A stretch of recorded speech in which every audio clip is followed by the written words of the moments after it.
Hello, hello everyone. Waterbear here of the Waterbear Sea, and let's talk about Venus.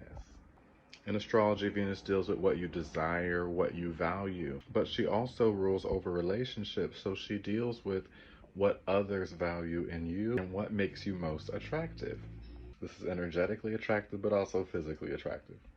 And by harnessing the energy of your Venus sign and really using that energy, you can really amplify your magnetism. Any harsh aspects to your Venus, squares to Saturn, squares to Neptune, squares to Uranus, could cause a deeper and more difficult journey to get to this magnetism.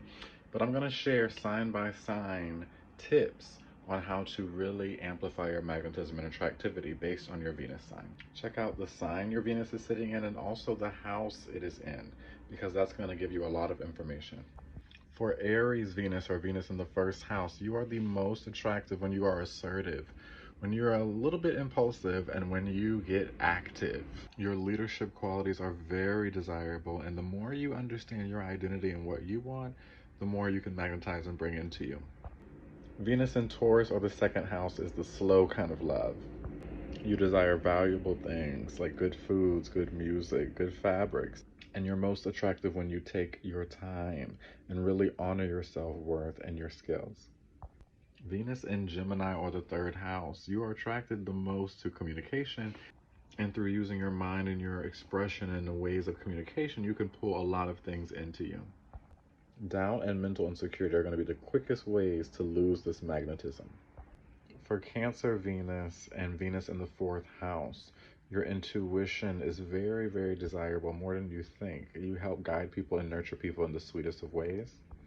And when you trust what you feel and really honor what you feel, you're at the most magnetic. Also, always know where the moon is, because honoring where the moon is and what sign it's in will help you tap into the magnetism of your Venus sign.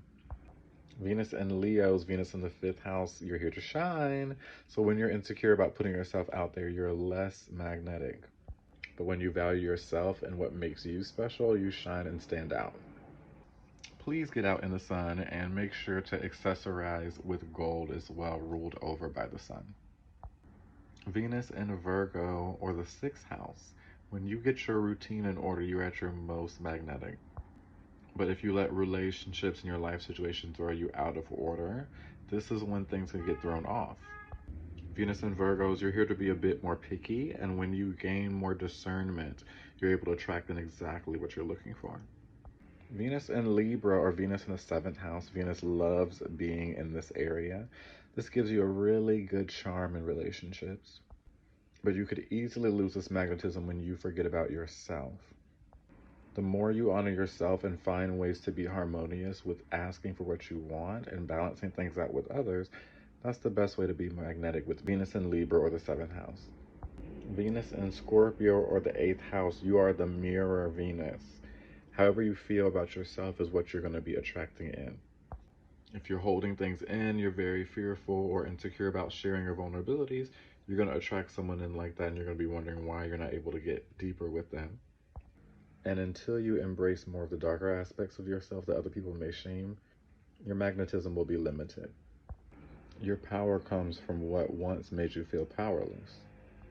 Venus and Sag or the ninth house, you're here to have a vision. You desire the long-term things. And the more faith you have and belief you have in yourself and what you want and desire, this increases your magnetism. Venus in Capricorn or the 10th house, this is also a slow-cooked Venus sign. The more you rush into love and rush into relationships and finances, this is going to cause less of what you want. But the more you maintain your integrity, understand your boundaries, this is how you're going to be the most attractive. Venus in Aquarius or the 11th house, you're here to desire and value what is a bit different. The deeper you tap into enjoyment without thinking about what others will think about what you enjoy, the better. Venus in Pisces or the 12th house, you are otherworldly and you can understand unconditional love.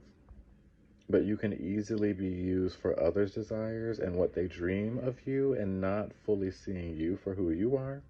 And you can also mirror that and see others for what you want to see in them and not see them for who they are. So through discernment and really understanding yourself and others, this is how you're going to be the most magnetic. That's what I have, everyone. More information coming about Venus very soon. I thought this would be fun with this eclipse happening in Libra, ruled over by Venus. Make sure to share this information, like, and comment. And check out my site. The link is in my bio for readings, courses, and all that I offer. Thanks so much. The Water Bear is out.